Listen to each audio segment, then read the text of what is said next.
హిందూ దేశం అంటే అర్థం ఏమిటి? హిందూ దేశం అన్నది ఒక సెక్యులర్ రాజ్యాంగం. మన రాజ్యాంగంలో హిందూ రాష్ట్ర అన్నటువంటిది లేదు.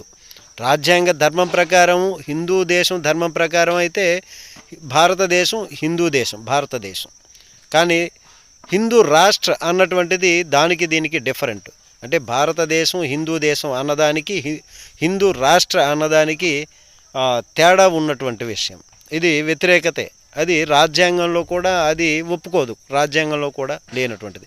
కానీ మ్యాక్సిమం చూస్తే హిందువులు భారతదేశంలో 80% మంది వరకు కూడా హిందువులే ఉన్నారు. కాబట్టి ఇది హిందూ దేశం అనడంలో తప్పేం లేదు. కానీ సెక్యులర్ దేశం, ఇది అన్ని మతాలు కలిసి ఉన్నటువంటిది అన్నటువంటిది. కానీ అందుకే హిందూ రాష్ట్ర అన్నటువంటిది అది ధర్మం కాదు. సనాతన ధర్మంలో అది లేదు, రాజ్యాంగంలో కూడా అది లేదు. సెక్యులర్ దేశం కాబట్టి హిందూ దేశం అన్నటువంటిది మంచిది అన్నటువంటిది. హిందూ ధర్మము అది ధర్మము అన్నీ.